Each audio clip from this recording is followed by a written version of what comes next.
आपकी अदालतमध्ये film star गोविंदावर आरोप आहे की हे नशिबाने सुपरस्टार बनले.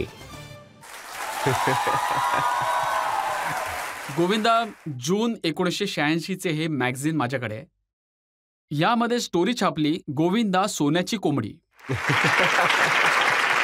यामध्ये लिहिलंय की 21 वर्षाच्या मुलाला जेव्हा कोणी ओळखत नव्हतं, 22 वर्षाचा होईपर्यंत तो 50 फिल्म साईन करून झाला होता.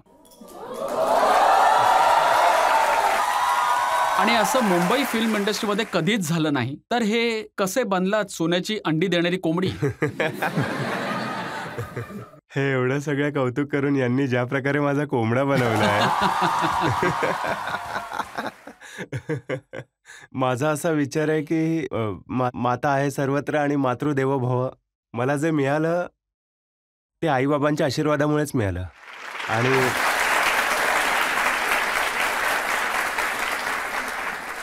खास करून मी माझ्या आईचं नाव अशासाठी घेतो कारण मी ज्यावेळी 14 वर्षांचा होतो, माझ्या आईने मला सांगितलं तू गायत्री उपासना कर. मी 24 लाख गायत्री उपासना केल्या. मी कधी हिरो दिसत नव्हतो, तो हिरो दिसायला लागलो. आणि लोक म्हणायचे हा फिल्ममधला हिरो आहे, पक्का हाच असणार तो, याचे दिवस पलटणार.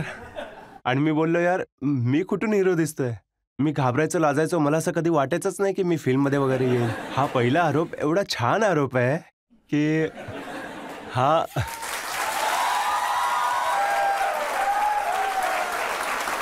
आरोप आहेही आणि नाही पण आहे. ही गोष्ट खरी आहे का की प्रोड्युसर पर्यंत आपल्या व्हिडिओ कॅसेट्स पोहोचण्यासाठी ऍक्टिंगचे त्यांच्या नोकरांना सुद्धा पटवले होते?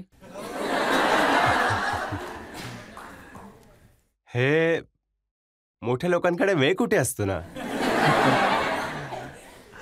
आणि हे लवकर पटतही नाही कधी. आणि यांची फिक्स एक विचारसरणी असते. ही अशी हाईट आहे, ही अशी उंची, पर्सनॅलिटी आहे, तर हा हिरो होऊ शकतो का? याचा आवाज असा आहे तर असं वाटतं की हा हिरो होऊ शकतो का? जे गरीब असतात आणि कष्टाने पुढे आलेले असतात ते लोक समजतात की दिल से दिल की राह हो जाना.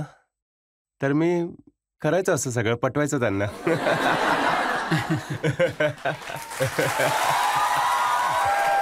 आणि जेव्हा पहिली फिल्म साईन करायला लागलात तर अशी माहिती मिळाली की रोमॅन्टिक सीन करताना पाय कापत होते. त्याआधी पटलो नव्हतो ना. इतकी जास्त मी पूजा अर्चा केली होती, माझं त्याकडे त्या बाजूला लक्षच नव्हतं. आणि मग जेव्हा मिळालं तेव्हा एवढं मिळालं की कधी मला जेवायला मिळत नव्हतं आणि आता बफेच मिळायला लागलंय.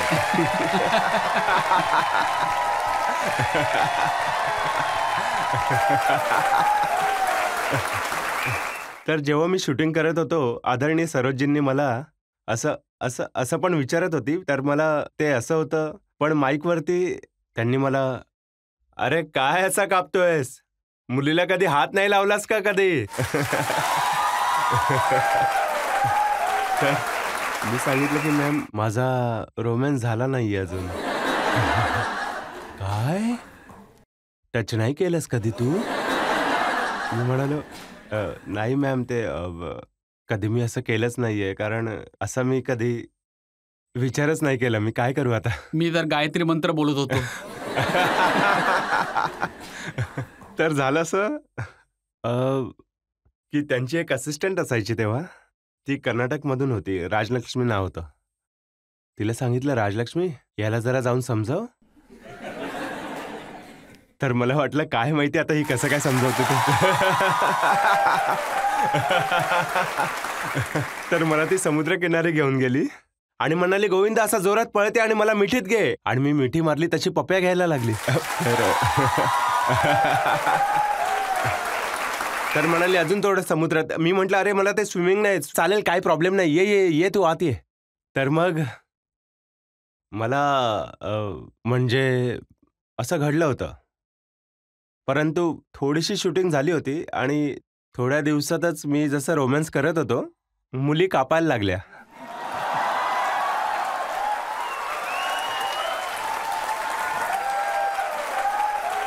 थोडे दिवस करता करता एवढं झाले की सरकारी लोक खटिया जाडा लगे. ते अ, माझ्या फिल्ममधले जे काही गाणे आहेत ते सगळे तुम्हाला तर माहितीच आहे की सगळे गाणे एकदम पवित्र आहेत. म्हणजे की सरकारी लोक खटिया जाडा लगे, मिरची लगे तो मैं क्या करू. तर हे म्हणजे की सहज तर हो, झालं होतं तसं. सुपरहिट गाणे होते. आणि हे पण खरं आहे की तुम्ही अजिबात स्टोरी न ऐकता फिल्मविषयी काहीही माहिती न घेता तुम्ही साईन करायचात. हो, हो. म्हणजे त्यावेळी एवढ्या जास्त गरिबीतून आणि कष्टातून आलो होतो, की मला वाटायचं की काम मिळतंय यार. आता काम मिळतंय आणि मी त्यांना असं विचारू, की यात काय होतंय, कसं होतंय, काय चालणार आहे, कसं चालणार? आर्टिस्ट कोण आहे आणि अजून काय-काय? तर माझ्या आईने मला सांगितलं होतं, की गोविंद हे असं तर होतच असतं, की पहिलं तर माणसाला अडचण असताना काम शोधतो आणि जेव्हा तो यशस्वी होतो, मग तो कामामध्ये अडचणी बघायला लागतो. तर तुला हे काम मिळालंय, तू तुझ्या देवावर विश्वास ठेव ना आणि काम करत राहा, मेहनत करत राहा, प्रामाणिकपणे कर. जे काम करशील ते प्रामाणिकपणे कर. तर मी विचार केला, मी प्रामाणिकपणे काम करणारच. मग मी यात यांना कशाला विचारू काय आहे, कोण आहे, कसं आहे आणि कशाला आहे ते. परंतु त्याचे भरपूर सेटवर कष्ट जाऊन ते विचारायचं की सीन कोणता आहे, काय करायचंय. हो, तिथे जाऊन कळायचं की हे असं होणार आहे. आणि आणि कित्येक वेळा असं झालंय की गोविंदा त्यांच्या हिशोबाने सीन पूर्ण बदलून टाकायचे. मी त्यांना नेहमी विचारायचो, यार तो सिनेमा स्वतःसाठी बनवतोय की पब्लिकसाठी बनवतोय? मग म्हणायचं की नाही, अर्थात पिक्चर पब्लिकसाठी बनवतोय. मग हां, तू असा शॉक ठेवलास तर मग अशाने पिक्चर थोडी चालणार आहे. तर तू तसं कर, ज्यामुळे लगेच ते कन्व्हिन्स सुद्धा व्हायचे लगेच. तर मग हे कॅरेक्टर यायचे कुठून? जसे की कुली नंबर 1चा जो कॅरेक्टर आहे, हा तुम्ही बनवला होता? आला कुठून तो? जे जे कॅरेक्टर मी माझ्या फिल्ममध्ये करायचो, निभवायचो, ते सगळेच कॅरेक्टर मी कधी ना कधी, कुठे ना कुठे पाहिलेले होते. हे कॅरेक्टर सुद्धा आहे ते मी बघितलेले होते. याला मी कुठेतरी फंक्शनमध्ये असं बघितलं होतं. तर त्याचे डोळे असे बाहेर आले होते. तर आधी माझे डोळे तर त्याच्या डोळ्यांवरतीच स्थिरावले. हे असं होतं ना.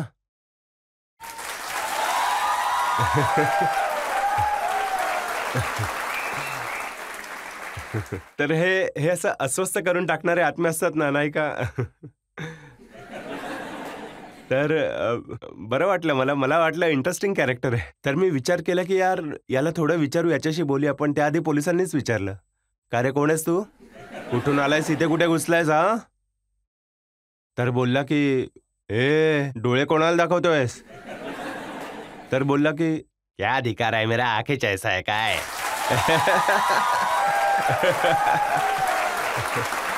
तर मी विचार केला, की हे कॅरेक्टर तर कमालीचं आहे. Very good. बिचाराला कळलंच नाही तो विकला गेलाय ते. आणि तिकडनंच मग तो हिट झाला तो. तर त्यावेळी कादर खान यांच्याबरोबर मी शूटिंग करत होतो आणि शूटिंग थांबलं होतं कारण खूप वेळ झाला. म्हणजे 8 तास नाही 9 तास झाले होते. तर ते म्हणायला लागले, "गोविंदा केव्हापासून एवढा विचार करायला लागला की हा शॉट्स आहे, हे कॅरेक्टर आहे वगैरे वगैरे." तर त्यांना मी म्हटलं, की "सर हे सारखंच वाटतंय. तुम्ही वडील, मी मुलगा, तुम्ही सासरे, मी जावई. तर असं नको वाटायला की हे सेम चित्रपट काढतात." तर मी कॅरेक्टरचा विचार करत होतो आणि हा आठवला मला. तर मी म्हटलं, की "तुम्हाला वाईट वाटणार नसेल तर मी या प्रकारची ॲक्टिंग करून दाखवू का तुम्हाला?" आणि हा सीन शूट झाला आणि मग तो सीन हिट झाला आणि 9 तासानंतर बरोबर 9 तासानंतर कुली नंबर 1ची शूटिंग सुरू झाली. एक पंजाबी कॅरेक्टर तुम्ही केला होता, ज्यात तुमचे थोडेसे केस पांढरे होते. हसीना मान जाएगी. हो.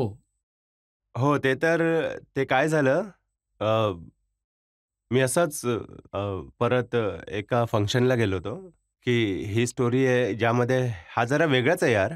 याला जे काही विचारलं त्याचा हा तिरसटासारखं उत्तरं द्यायचा. तर तो सुद्धा जरा अस्वस्थ होता. त्यालाही माहीत नव्हतं की काय चाललंय ते. तर त्याला विचारलं की "क्या हाल है?" तर तोही "क्या हाल है? जब मेरे पास पैसा नहीं था कोई पूछता ही नहीं था. आज पैसे आ गए तो पूछ रहे क्या हाल है?"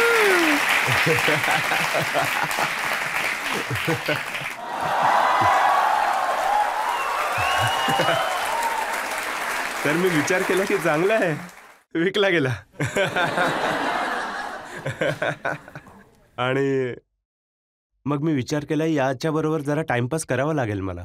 तर मी म्हणालो, काय झालं सर, एवढे का रागावतायत तुम्ही? कोण आहे तू? मी म्हटलं तर मी त्या कामिनीचा भाऊ आहे आणि इथे आलोय बरोबर. अच्छा, तू आहेस, तुझी बहीण आहे?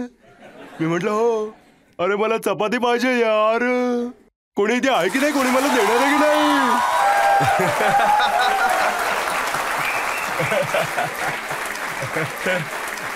तर मला चांगलं वाटलं आणि मी म्हटलं चला, व्हेरी गुड व्हेरी गुड, चांगलं आहे. तर ज्या दिवशी शूटिंग चालू होती त्या फिल्मची आणि ते असंच ते संजय दत्तजी आले होते, ते सगळे आर्टिस्ट आले होते.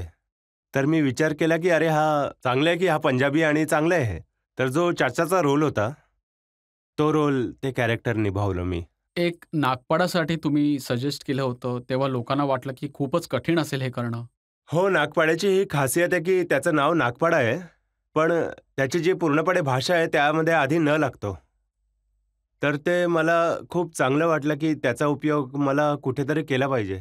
खूप मनापासून मी खूप दिवसांपासून हे डोक्यात होतं माझ्या की याचा एक सीन या या भाषेमध्ये करू शकतो. तर ते सतीश कौशिकजी तर मस्तपणे ते बसले होते आणि डायलॉग लिहित होते आपले आणि स्वतःची तयारी करत होते. तर हे सगळेजण तयार होऊन बसले होते आणि त्यावेळेला असं व्हायचं की मी जर कुठे पोहोचलो तर मला माझ्या एक्सरसाइजसाठीच बराच वेळ लागायचा की काय करायचंय, कसं करायचंय ते आणि हा डायलॉग कसा आहे आणि त्यांचं सगळं फिक्स होतं. तर मी पण हा डायलॉग तिथे लिहिला, जो खूपच आता मला माहित नाही की आपकी अदालतमध्ये म्हटलं जाईल की नाही नाही, ते. तुम्ही बोलू शकता की का नाही? ही तर जनताची अदालत आहे आणि जनतेला चालत असेल तर तुम्ही म्हणू शकता. जनतेला चालेल? कृपया मला टपोरी म्हणून शेरा नका मारवा तुम्ही. हठात सावन की घड़ा खाक हो जा, पत्ती बुझा के सो जा गया, निंटकले पिंटुकले, मंटी पे खड़े लिए अंटी, बजा ली बार बार घंटी, कुल्ला घुमा के पश्चिम को पलट ले, बहुत हो गया फुटले फटले शाणा बन गया.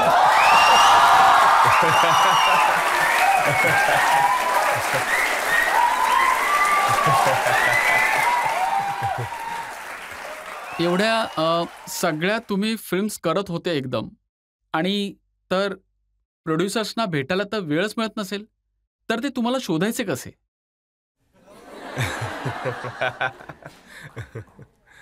बऱ्याच प्रकारचे प्रोड्युसर्स मला म्हणजे असे कमालीचे भेटले होते त्यावेळेला की जे प्रोड्युसर नव्हते तरी प्रोड्युसर झाले होते.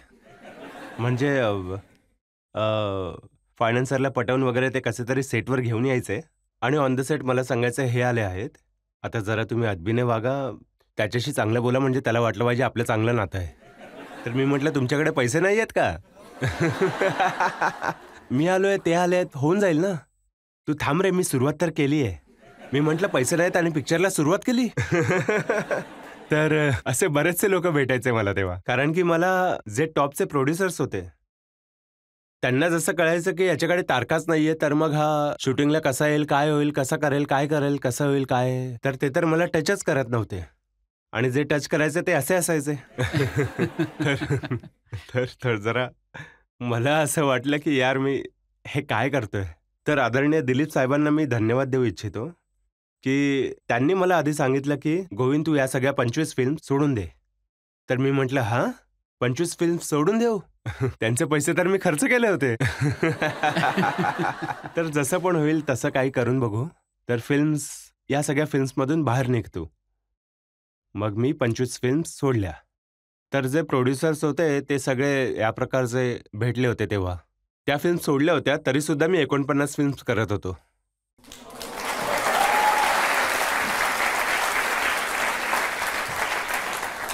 मी असं ऐकलं की तुम्ही कित्येक वेळा सेटवरच झोपायचात. सर झोपलो कुठे मी? मला असं क्वचितच आठवतंय की मी जेव्हा हिरो बनलो तेव्हा 3-4 वेळेला मी झोपलो. ज्या वेळेला माझे डोळे कुठे दुसरीकडे मिटायचे आणि मी कुठे दुसरीकडूनच हॉस्पिटलमधून बाहेर पडायचो. कारण मला वाटत होतं यार मला काम मिळालंय. तर 15-15 दिवसांपर्यंत शूटिंग सुरू राहायची. जेव्हा कधी संधी मिळेल तेव्हा मी झोपून जायचो. तर म्हणायचं की हा डुलक्या काय मारतोय, हा झोपत तर नाही कधी. तर म्हणायचं एवढी क्षमता याच्याकडे आली कुठून? तर आज ज्या तरुण मुलांना मी बघतोय त्या प्रत्येकाला मी सांगेन की सगळ्यांनी योग आणि प्राणायाम नक्की करा. की एक सहज ज्यांच्या अंगात जी ताकद असते, शक्ती असते ती वेगळी असते. जे जिम करत असतात ते वेगळं आहे, पण जे योग प्राणायाम करत असतात त्यांच्यात हे सहज येतं. आणि जे सहज येत असतं, जे सरळ होत असतं, तो लवकर थकत नाही कधी. तर मी दमायचो नाही असं बराच वेळ झालं. तर असंच चालायचं सर, कधी झोपायचंच नाही मी. पण तरी सुद्धा बाकी लोक जी होती फिल्म इंडस्ट्रीतले ते म्हणायचे की गोविंदा बी ग्रेडचा ऍक्टर आहे. ते सौभाग्य आहे की अशा प्रकारचा विचार करायचा आहे. जर त्यांनी ए ग्रेडचं समजलं असतं तर माहित नाही काय केलं असतं.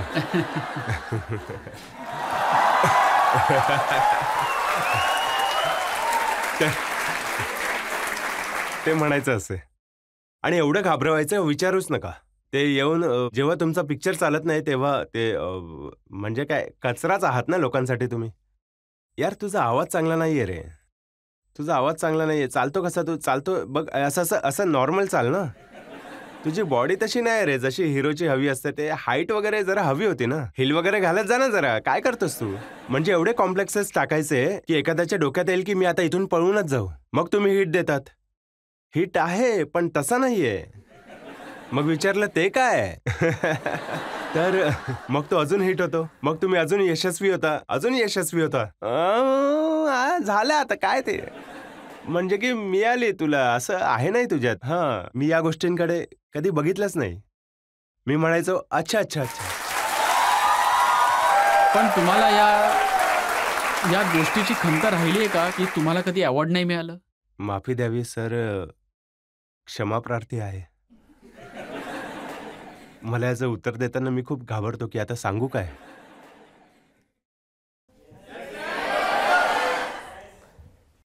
विकतच घेतले नाही मी. विकत नाही घेतले ना.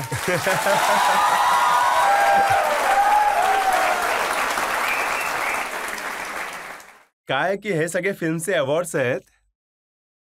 हे एवढं सगळं ठरलेलं असायचं ना की आम्ही विचार करायचो आमच्या एवढ्या फिल्म्स हिट होत आहेत आणि लाईनमध्ये हिट होत आहेत तरी अवॉर्ड नाही मिळत.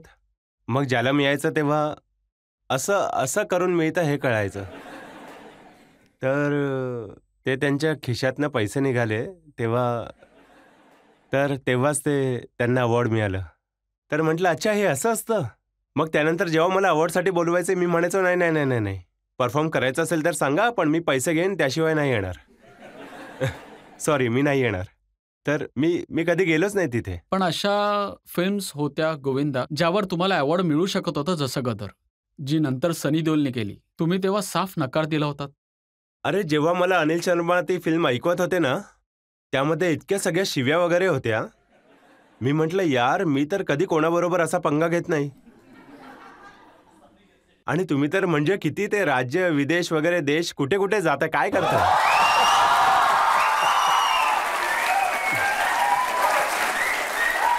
मी म्हटलं की माझ्या आईने मला काही गोष्टी सांगून ठेवल्या आहेत. माझ्या आईने सांगितले की गोविंद एकतर तुझ्याकडे दुसरा गोविंद नाहीये. जो आहे तो तूच आहेस. जेव्हा तू कष्ट करशील तेव्हा अशा कोणत्याही गोष्टीचे रिस्क घेऊ नको. की असं वाटायला नको की तर हा आहे तर स्टार परंतु हा जरा आपल्या मर्यादेच्या बाहेर जाऊन या सगळ्या गोष्टी करतोय. नाहीतर मग तू नेहमी हसत राहा नाचत गाणी गात राहा म्हणजे असं वाटेल की हा गोविंद आहे. तर आईची तत्व फिक्स होती म्हणून मी पिक्चर नाही केला तो. खूप शिव्या होता सर मी सांगूही नाही शकत तिथे आता. तर यश चोप्रा यांची चांदनी पण आईंनी विरोध केला होता. त्याला मी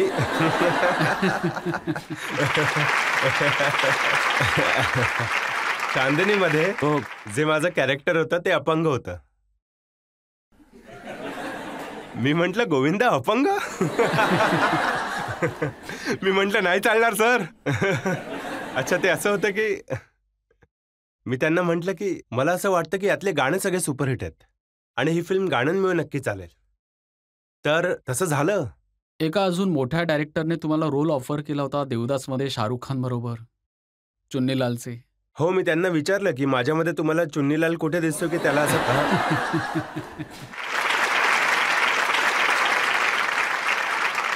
आणि बघा सगळ्यात आधी सर मी त्यावेळेला एक मोठा सुपरस्टार होतो. हो म्हणजे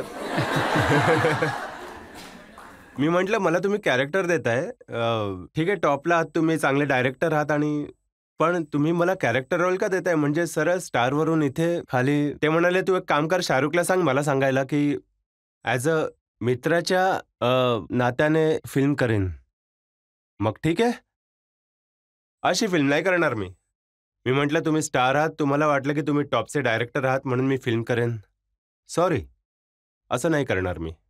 तर नाही केली, पण मला तो खूप आवडतो. तर आम्ही अजून अशी एकत्र फिल्म नाही केली आहे शाहरुख बरोबर. परंतु खूप चांगलं आहे, खूप अदबीन आहे, दुसऱ्यांचा आदर करणारा आणि खूप सज्जन पण आहे. सुभाष घईने तुम्हाला तालचा रोल ऑफर केला होता, जो नंतर अनिल कपूरने केला. हो, मी त्यांना म्हटलं होतं मी फिल्म करायला तयार आहे. पण मी त्यांना सांगितलं की हे नाव बदलून टाका, ताल. हे मला टायटल चांगलं नाही वाटत आहे. तर म्हणाले, कोणत्या ज्योतिषाने तुला सांगितलं टायटल चांगलं नाहीये म्हणून? आणि पिक्चर खूप चालत होते त्या दिवसांमध्ये. तर थोडासा हवेत होतो मी.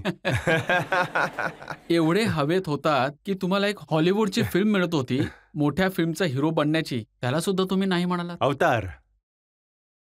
अवतार टायटल मीच दिलं होतं. ती खूप सुपरहिट फिल्म झाली होती आणि मी त्यांना सांगितलं सुद्धा होतं की तुमची फिल्म खूप चालणार आहे म्हणून. पण मी हे सुद्धा सांगितलं की 7 वर्षात नाही बनणारी.